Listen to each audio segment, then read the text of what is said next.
Bulletin की शुरुआत करेंगे बड़ी खबर के साथ। दिल्ली कार धमाके में एक और गिरफ्तारी हुई है। श्रीनगर के जसीर बिलाल वानी उर्फ दानिश को गिरफ्तार किया गया है। बता दें कि एनआईए ने दानिश को गिरफ्तार किया है। डॉक्टर उमर नबी की मदद करने का इल्जाम लगा है। काजीगुंड अनंतनाग का रहने वाला है दानिश। दिल्ली के लाल किले में हुए कार बम धमाके की जांच में एनआईए ने एक और अहम गिरफ्तारी करते हुए अपनी कार्रवाई तेज कर दी है। एजेंसी ने श्रीनगर से जसीर बिलाल वानी उर्फ दानिश को गिरफ्तार किया है, जो मुबैना तौर पर मेन दहशतगर्द डॉक्टर उमर नबी का करीबी बताया जा रहा है। जांच में सामने आया है कि जसीर तकनीकी मदद फराहम करता था, ड्रोन मॉडिफाई करने से लेकर रॉकेट बनाने की कोशिश तक, ताकि आतंकी हमले को अंजाम दिया जा सके। वहीं आपको बता दें कि दिल्ली में हुए कार धमाके में 10 लोगों की मौत हुई और 20 से ज्यादा लोग जख्मी हुए थे। एनआईए का कहना है कि जसीर काजीगुंड का रहने वाला है और धमाके की साजिश में सरगर्म के रूप से शामिल था। वहीं एजेंसी मुखालिफ वजूहात की साजिश को समझने की कोशिश कर रही हैं और कई राज्यों में छापेमारी, तलाशी और संभावित नेटवर्क की पहचान का काम जारी है, ताकि इस आतंकी हमले में शामिल हर शख्स तक पहुंचा जा सके।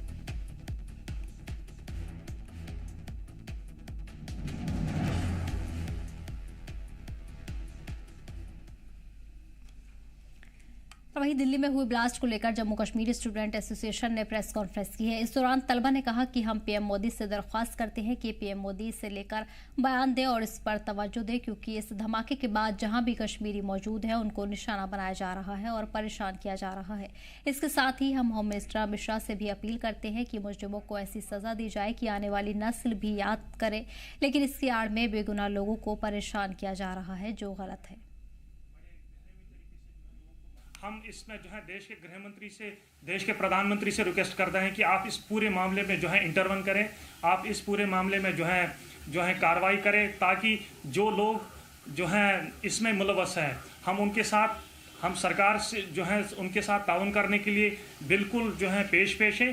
बट जो लोग इसमें इन्वॉल्व नहीं है, जिन लोगों को जो है बिला वजह प्रोफाइलिंग की जा रही है, जिन लोगों को बिला वजह जो है विलीफाई किया जा रहा है, जिन लोगों को जो है बिला वजह जो है इस केस से जोड़ा गया है, उसमें हम चाहते हैं कि सरकार अपनी तरीके से जो है इम्पार्शलिटी दिखाए, सरकार अपने तौर से जो है बैलेंसड अप्रोच दिखाए।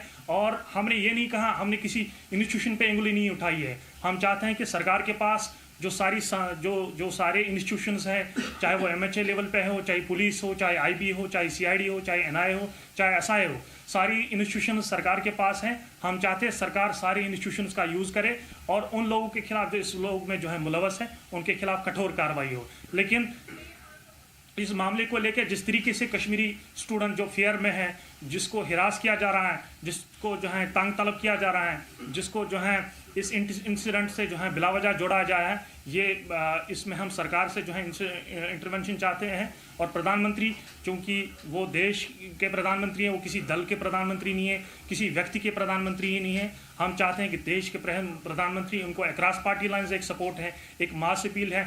अगर वो अपनी तरीके से एक स्टेटमेंट देते हैं जिसमें वो कहते हैं कि कश्मीरी भी इस देश का पार्ट है, उनको थर्ड क्लास सिटीजन्स, उनको रिफ्यूजीज़ की तरह ट्रीट ना किया जाए, उनको उसी तरीके से ट्रीट किया जाए जिस तरीके से हम रेस्ट ऑफ द कंट्री में जो लोग हैं उनको जो है ट्रीट करते हैं। मुझे लगता है वो ग्रास रूट लेवल पे जो कॉन्फिडेंस बिल्डिंग मेजर्स लेने की ज़रूरत है, उसमें काफ़ी ज़्यादा वो जो है मदद कर सकता है।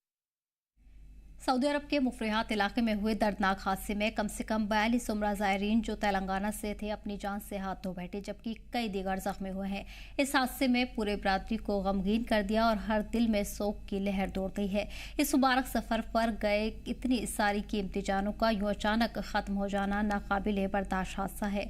हम सभी लवाहिकीन के गम में शरीक हैं और दुआ करते हैं कि अल्लाह सभी मरहूमीन की मग़फ़िरत फरमाए, उन्हें जन्नतुल फिरदौस में जगह दे और उनके घर वालों को सब्र और हौसला दे। साथ ही सभी जख्मियों की जल्द और मुकम्मल शिफा की दुआ करते हैं।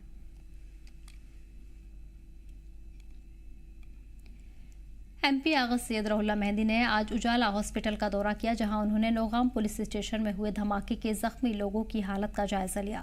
अस्पताल से बाहर आते हुए मीडिया से बात करते हुए उन्होंने पुलिस स्टेशन के अंदर हुई बड़ी लापरवाही पर सवाल उठाए और मामले की शफाफियत से जांच की मांग की है। रहुल्ला ने कहा कि इतने सेंसिटिव मटेरियल ऐसी जगह नहीं रखा जाना चाहिए था जहाँ लोगों की जान को खतरा पैदा हो।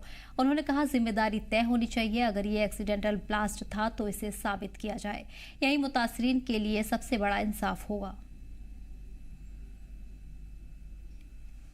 हुआ है इसमें लैप्सेस बहुत ज़्यादा हाई एक्सप्लोसिव मटेरियल इनसेंसिटिविटी से हैंडल करना।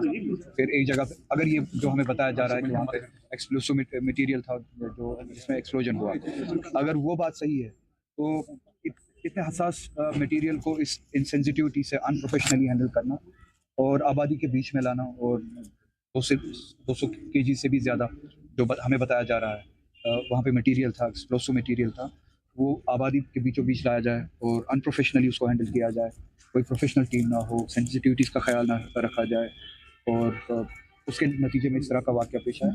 ये बहुत बड़ी लैप्सेस है जिसके नतीजे में न सिर्फ वहाँ पे माली नुकसान हुआ है, शहर के बीचों बीच में माली नुकसान को पूरा किया जा सकता है, मगर जो जानी नुकसान हुआ है उस जानी नुकसान को पूरा नहीं किया जा सकता। आपने देखा होगा कि कल कितने लोग इस हादसे का शिकार हुए हैं। इसका असर न सिर्फ उनकी जान गई है बल्कि उन खानवादों पे, उन फैमिलीज़ पे भी उम्र भर रहेगा। तो जितने भी लैप्सेस है इसमें अगर ये कहा जाता है कि यहाँ पे ये एक्सीडेंटल ये केस है, तो वो लैप्सेस जिस वजह से ये हादसा पेश हुआ। नेशनल कॉन्फ्रेंस के लीडर और एमपी सांसद आगा रोहला मेहदी ने आज नौगाम पुलिस स्टेशन में हुए हादसाती धमाके में जान गंवाने वाले 55 साल के दर्जी मोहम्मद शफी पर्रे के गमजदा खानदान से मुलाकात की। इस दर्दनाक हादसे में कुल 9 लोगों की मौत हुई थी और 32 जख्मी हुए थे। रोहला ने ताज़ियत पेश करते हुए कहा कि यह हादसा पूरे समाज को हिला देने वाला है, खासतौर पर उन घरों को जिनके इकलौते कमाने वाले फर्द इस धमाके में चल बसे। उन्होंने उम्मीद जताई कि सरकार की तरफ से फौरी रिहेबिलिटेशन के साथ साथ मुनासिब मुआवजा दिया जाए और जहां मुमकिन हो मरहूमीन के परिवार को सरकारी नौकरियां मुहैया करवाई जाए ताकि उनके घरों का गुजारा और मुस्तकबिल महफूज रह सके। उन्होंने ये भी कहा कि सरकार को सिर्फ सिंबॉलिक गेस्चर्स नहीं बल्कि जमीनी सतह पर काम करना होगा। रिलेटेड या मिलिटेंसी से रिलेटेड या टेररिज्म से रिलेटेड वाकया नहीं है, ये एक्सीडेंट का वाकया है। उस सूरत में भी ये इतने बड़े लैप्सेस क्यों हुए, एक्सप्लोसिव मटेरियल इस मिकदार में आबादी के बीचों बीच में कैसे रखा गया, अनप्रोफेशनली कैसे रखा गया, उसको प्रोफेशनली कैसे क्यों हैंडल नहीं किया गया, कौन जिम्मेदार है, वो इन्वेस्टिगेशन हो और जो भी जिम्मेदार है उनको उस चीज़ की सजा मिले। और उसके साथ साथ जो रिलीफ है इन खानवादों के लिए, रिलीफ से ये लॉस पूरा नहीं हो सकता है, मगर गवर्नमेंट की भी, हम सभी की वो अखलाकी जिम्मेदारी बनती है कि रिलीफ के हवाले से इनकी मदद की जाए। और कंपनसेशन, फिर से कहूँगा, कंपनसेशन में कोई भी चीज़ जान के ज़िया को कंपनसेट नहीं कर पाएगा, मगर ये घर या इस तरह के जो घर हादसे के शिकार हुए हैं अपनी ज़िंदगी को फिर से शुरू कर सके, क्योंकि रोज़गार का यही ज़रिया था इस घर के लिए। तो अब जो इस घर के वारिसीन हैं वो अपनी ज़िंदगी को फिर से शुरू कर सके, उनके लिए उनको गवर्नमेंट सर्विस के ज़रिए मदद की जाए। वहीं पीडीपी लीडर इल्तिजा मुफ्ती ने नौगाम धमाके में जख्मी हुए लोगों से सिग्नल्स हॉस्पिटल में मुलाकात की और उनके इलाज की सूरत हाल का जायजा लिया। उन्होंने इंतजामिया से अपील की है कि सभी मुतासिर परिवारों की हर मुमकिन ताउन, मुआवजा और इमदाद को यकीनी बनाया जाए। इल्तिजा मुफ्ती ने कहा कि हसास धमाका खेज अशिया के गलत हैंडलिंग से होने वाला यह हादसा साफ लापरवाही की ओर इशारा करता है और इसकी गैर जानिबदाराना जांच जरूरी है ताकि जिम्मेदारी तय हो। उन्होंने ये भी कहा कि किसी भी कश्मीरी को कुछ लोगों की नाकामियों की वजह से कोलेक्ट्रल डैमेज नहीं बनाया जाना चाहिए। काजीकुंड में एक पिता का खुद को आग लगाना और घरों का ढहाया जाना पहले से जख्मी माहौल को और दर्दनाक बना रहा है। डेंस पॉपुलेटेड एरिया में पुलिस ने 3000 किलो अमोनियम नाइट्रेट रखा। 4 दिन से वो यहाँ थाने में था। 4 दिन से आप उसका कुछ एक्सट्रैक्ट करके निकाल रहे थे सैंपल जो एफएसएल में जाना था। तो ये एक बहुत बड़ी लापरवाही है पुलिस के पार्ट से। There should be an investigation की है वहाँ इतना मटेरियल इतने दिनों से क्यों था। अगर आपको सील भी करना था, मैं तहसीलदार साहब जो सोयबुक के हैं, मैंने उनकी फैमिली से बात की और उनने ये कहा कि जब हमारे तहसीलदार साहब को पता भी नहीं है अमोनियम नाइट्रेट कैसे सील करना है, उनको क्यों वहाँ लिया। तो there has been a huge lapse of judgment and head should roll, accountability needs to be followed. Police के ये कौन से लोग थे, कौन से ऑफिसर्स थे जिनने ये सीलिंग कराई over a period of 3 days। This was extremely dangerous, it was an accident waiting to happen. और उसके बाद भी आप देखिए जो यहाँ पकड़ धकड़ का माहौल स्टार्ट हो गया। जो फ्रूट वेंडर थे, ड्राई फ्रूट सेलर थे बिलाल वानी, जिनने अपने आप को आग लगाई, उनका आज निधन हो गया, ही हैज डाइड। तो आप अगर सबको पनिश करेंगे, सबको आप देशद्रोही बनाएंगे कश्मीर में, तो उसका फिर क्या रिजल्ट होगा। जम्मू कश्मीर बीजेपी ने महबूबा मुफ्ती के बयान पर सख्त तनकीद की। इसे लेकर श्रीनगर बीजेपी दफ्तर में मीडिया से बात करते हुए जम्मू कश्मीर बीजेपी तर्जुमान अल्ताफ ठाकुर ने महबूबा मुफ्ती के बयान की सख्त मसम्मत की। ये कश्मीरी हिंदुस्तानी नेशनल कॉन्फ्रेंस और पीडीपी को डाउट हो सकता है कि कश्मीरी हिंदुस्तानी है या नहीं, लेकिन भारतीय जनता पार्टी ये मान के चलती है कि एक कॉमन कश्मीरी प्राउड इंडियन है और हमें फख्र है कि हम हिंदुस्तानी है। हमें कोई डाउट नहीं है। जिस तरह से आपने देखा कि दिल्ली अटैक के बाद पीडीपी हो या नेशनल कॉन्फ्रेंस हो, जिस तरह से उन्होंने टेररिज्म और टेररिस्टों को ग्लोरीफाई करना शुरू कर दिया है, वार्निंग के साथ इनको कहना चाहते हैं बंद कर दीजिए इसको। सबसे पहले देश की सिक्योरिटी, देश की एकता और देश की अखंडता, उसके बाद सब कुछ आता है। अभी पिक नहीं किया होता है किसी को तो महबूबा जी सर्टिफिकेट देती है बेकसूर है। महबूबा जी आप फैसला करोगे कि ये बेकसूर है कि नहीं, ये आतंकवादी है। ये एजेंसियों पे छोड़ दो, पुलिस पे छोड़ दो, आर्मी पे छोड़ दो। पूरी इन्वेस्टिगेशन के बाद जिसको पिक किया जाता है विद प्रूफ, विद सबूत, और आपके सामने है। नौगाम पुलिस स्टेशन में हुए खौफनाक धमाके में कई कीमती जान चली गई। इसी धमाके में इसरार अहमद की भी मौत हो गई। मुतासिर परिवार से ताज़ियत पेश करने के लिए बीजेपी लीडरान उनके घर पहुंचे और परिवार से हमदर्दी का इजहार किया। इस मौके पर सुनील शर्मा, रविंदर रैना समेत कई लीडर मौजूद रहे। इस मौके पर मीडिया से बात करते हुए लीडरान ने कहा कि इसरार अहमद की मौत पूरे मुल्क के लिए एक बड़ा नुकसान है। हम सरकार से अपील करते हैं कि उनके परिवार की मदद करें और परिवार में से किसी को सरकारी नौकरी दी जाए। 14 नवंबर रात को 11:20 पर जो नौगाम पुलिस स्टेशन के अंदर एक विस्फोट हुआ, एक ब्लास्ट हुआ, और इनिशियली लगा कि कोई हमला हो सकता है, लेकिन जब पुलिस के ऑफिसर्स ने इस पर वजाहत किया कि ये एक एक्सीडेंटल ब्लास्ट है, तब जाके सबको मालूम हुआ कि ये वो मटेरियल है जो फरीदाबाद में रिकवर हुआ था। और चूंकि एक initial FIR Nowgam police station में लगी थी, इसीलिए इस मटेरियल को यहीं पे लाया गया था। सील कर रहे थे, और जितना हमें इन्फॉर्म किया गया, एफएसएल की टीम, क्राइम ब्रांच की टीम, लोकल पुलिस की टीम और सिविलियन, चाहे उसमें एक टेलर मास्टर था, एक नंबरदार था। उधमपुर जम्मू कश्मीर राष्ट्रीय राजमार्ग पर जखैनी में उधमपुर पुलिस की तरफ से एक स्पेशल नाका लगाया गया, जिसमें आने जाने वाली गाड़ियों की तलाशी ली जा रही थी। तभी घाटी से पंजाब की ओर जा रहे एक ट्रक नंबर PB08 EC 5286 को रोका गया। तलाशी के दौरान उसमें से 13 किलो नशीली अशिया बरामद की गई। इसके बाद पुलिस की तरफ से फौरन कार्रवाई करते हुए ट्रक चालक को हिरासत में लिया गया। नशीली अशिया जब्त कर ली गई। वहीं पुलिस ने मामला दर्ज कर आगे की कार्रवाई शुरू कर दी है।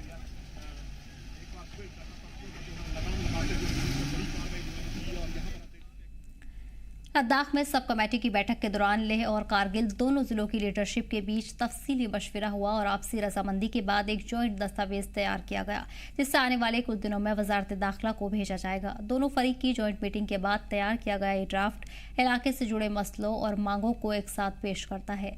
वहीं लद्दाख के सांसद ने 24 तारीख को हुई घटना को एक बदकिस्मत वाकया बताते हुए कहा कि इस दिन बड़ी तादाद में लोगों को हिरासत में लिया गया था और आज भी उनसे बातचीत जारी है। उन्होंने अपील की कि इस तरह की घटनाओं का तसल्लुल रोकना जरूरी है ताकि हालात और न बिगड़े। हमारे जनरेशन टू जनरेशन के जो फ्यूचर को लेके काफ़ी हद तक हम सोच रहे हैं कि इस लद्दाख को, चूँकि एक नया सेटअप है, इसको आगे ले जाने के लिए हमारे ख़ासकर हमारे कल्चर, आइडेंटिटी, हमारे शिनाख्त, इन सब को प्रोटेक्ट करते हुए खूबसूरत लद्दाख की ओर हम कैसे इसको ले जाएं, उस पे पिछले कई सालों से गवर्नमेंट ऑफ इंडिया के साथ हमारी बातचीत भी चल रही है, एजिटेशन भी हुआ।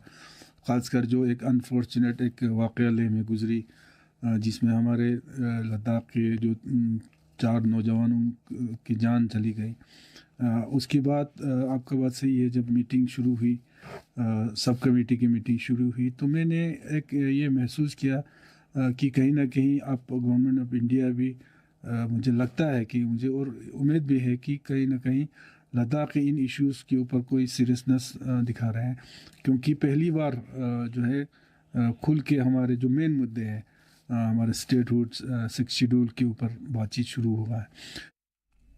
गैर कानूनी माइनिंग पर रोक लगाने के लिए अपनी लगातार कार्रवाई जारी रखते हुए शोपिया पुलिस ने सैदपुरा और इमाम साहिब इलाकों में मिनरल्स की नाजायज निकासी और ढुलाई में इस्तेमाल हो रहे 4 ट्रैक्टर जब्त किए हैं। रूटीन पेट्रोलिंग के दौरान पुलिस पोस्ट सैदपुरा की टीम ने 2 ट्रैक्टरों को रोका जो बिना वैध रॉयल्टी दस्तावेजों के मिनरल्स निकालते पाए गए। इस पर पूरे मामले को लेकर FIR दर्ज की गई है। इसी तरह पुलिस स्टेशन इमाम साहिब की टीम ने 2 और ट्रैक्टर जब्त किए जो गैर कानूनी माइनिंग में शामिल थे। इस मामले में भी FIR दर्ज की गई है और आगे की तहकीकात जारी है।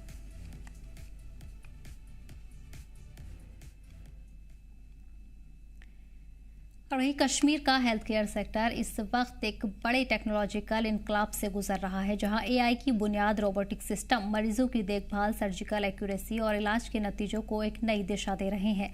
जम्मू कश्मीर लद्दाख से खास बातचीत में डॉक्टर इरफान रसूल, जो AI रोबोटिक मेडिकल काम में माहिर माने जाते हैं, उन्होंने बताया कि वादी अब एडवांस्ड हेल्थ केयर में एक नए दौर में दाखिल हो चुकी है। उन्होंने कहा कि रोबोटिक असिस्टेड सर्जरी में बेमिसाल प्रेसिजन, बहुत कम खून बहना, कम हॉस्पिटल स्टे और तेज रिकवरी जैसी खूबियां होती हैं, जो मुश्किल ऑपरेशन के लिए इसे एक गेम चेंजर बना रही हैं।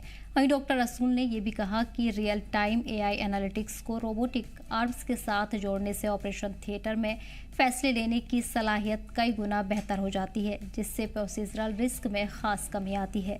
श्रीनगर के कई अस्पताल अब इस अपग्रेडेड टेक्नोलॉजी को अपनाकर वर्ल्ड क्लास मेडिकल फैसिलिटीज़ को मकामी मरीजों के करीब लाने में तेज़ी से आगे बढ़ रहे हैं। लगातार जारी ट्रेनिंग प्रोग्राम और इंफ्रास्ट्रक्चर की तोसी के साथ कश्मीर जल्द ही AI बेस्ड मेडिकल इनोवेशन का एक इलाकाई मरकज बनने के इम्कान रखता है, जिससे पूरी वादी को हेल्थ केयर के मैदान में नई पहचान मिलने की उम्मीद है। जहां हम एक तरफ एक जदीद दौर की तरफ चल रहे हैं, एक मॉडर्न ज़माने की तरफ चल रहे हैं और हर शोबे में हमें देखने को मिल रहा है कि AI ने अपनी जगह बना ली है। AI का हेल्थ केयर में अपना किस तरह का एक कंट्रीब्यूशन है और रिसेंटली जिस तरह से हम AI बेस्ड रोबोटिक्स की बात कर रहे हैं, जहां पे रोबोटिक्स का इस्तेमाल किया जाता है, चाहे हम सर्जरीज की बात करें, ऑपरेशंस की बात करें या हेल्थ केयर के हवाले से जो रिपोर्ट्स जनरेट होती हैं उसकी अगर हम बात करें, तो कहीं ना कहीं पे जो एडवांस्ड एंड लेटेस्ट जो टेक्नोलॉजीज जो है हेल्थ केयर में वो इंट्रोड्यूस की जा रही हैं और वहां पर हमें 2 कंपोनेंट इंपॉर्टेंटली देखने को मिल रहे हैं, चाहे हम रोबोटिक्स की बात करें और AI की बात करें। इस अहम मौजू को लेकर हमारे साथ यहाँ पे डॉक्टर इरफान रसूल साहब हैं, जो कि एक लंबे समय से इस टेक्नोलॉजी को इस्तेमाल भी कर रहे हैं और रोबोटिक्स के जरिए यहाँ पे ऑपरेशंस भी कर रहे हैं। हेल्थ केयर में ये जो नई डेवलपमेंट हमें करंटली देखने को मिल रही है, आने वाले वक्त में ये हेल्थ केयर को किस तरह से और ज्यादा बूस्ट कर पाएगा, इन कुछ सवालों के जवाब हम आज हासिल करने की कोशिश करेंगे। डॉक्टर इरफान साहब, बहुत बहुत शुक्रिया, आपने अपना कीमती वक्त हमारे साथ इस वक्त शेयर किया है। मैं आपसे जानना चाहूँगा कि हम देख रहे हैं कि एडवांस टेक्नोलॉजी इस्तेमाल की जा रही है, चाहे हम रोबोटिक्स की बात करें या AI टेक्नोलॉजी की बात करें, ड्यूरिंग दी ऑपरेशन जिस तरह से आप करते हैं या सर्जरीज करते हैं, लोग काफ़ी ज़्यादा इससे सेटिस्फैक्शन देखने को मिल रही है। तो कहाँ पर आप देखते हैं इस AI को और जो रोबोटिक्स जो AI से जो है एग्जीक्यूट की जाती है, ऑपरेट की जाती है, इस सिचुएशन को कैसे देखते हैं आप? जी, मैं doctor Irfan, medical director Amandeep BR Medicity Srinagar unit. जैसे कि आपने दुरुस्त फरमाया, जो आर्टिफिशियल इंटेलिजेंस और रोबोटिक्स का अब बहुत ज़्यादा रोल जो है हेल्थ केयर फैसिलिटीज़ में भी बढ़ गया है। लेकिन सबसे पहले मैं बताता हुआ चलूँ आपको, डॉक्टर्स, नर्सेज और पैरामेडिक्स की जो एम्पैथी है वो आर्टिफिशियल इंटेलिजेंस रिप्लेस नहीं कर पाएगा। हाँ, लेकिन हमारी कैपेबिलिटीज़ को आर्टिफिशियल इंटेलिजेंस एनहेंस करता है। आपको बड़ा दिलचस्प लगेगा ये कि आर्टिफिशियल इंटेलिजेंस का रोल खाली सर्जरीज में नहीं है।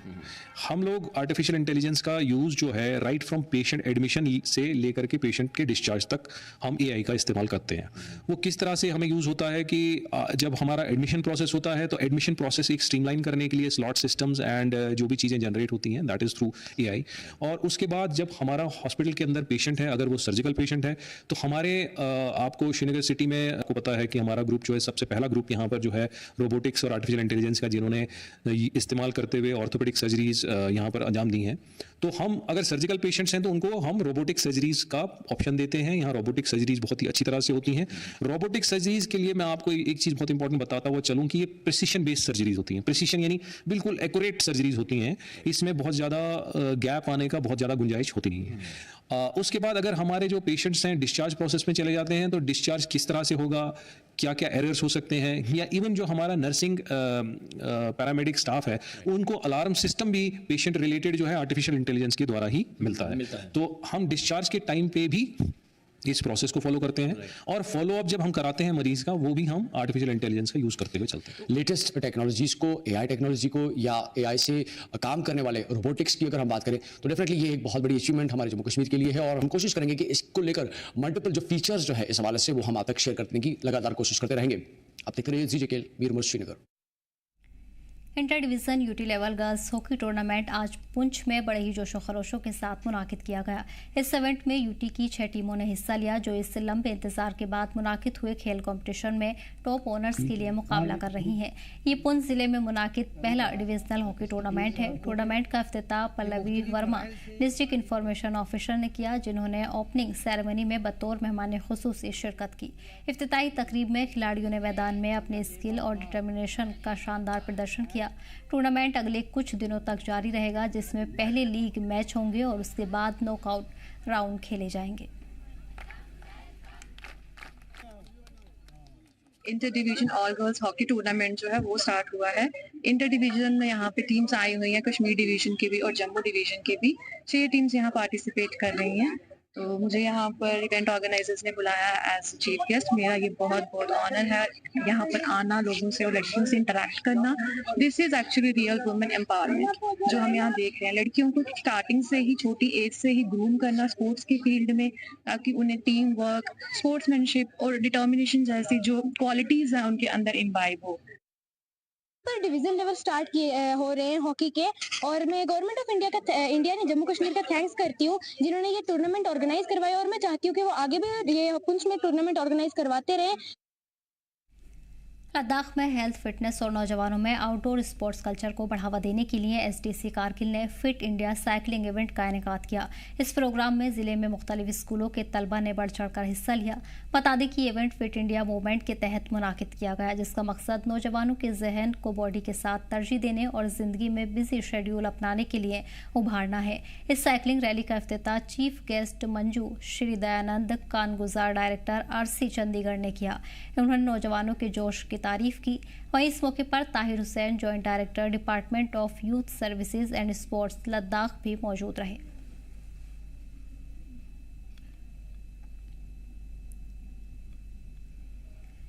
इस बीच आपको बता दें कि बड़ी तादाद में मकामी लोगों ने इस प्रोग्राम में शिरकत की है। साथ ही कई आला ऑफिसर भी इस प्रोग्राम में मौजूद रहे। नौजवानों को खेल की तरफ बढ़ाने के लिए इस प्रोग्राम का इनेकाद किया गया है।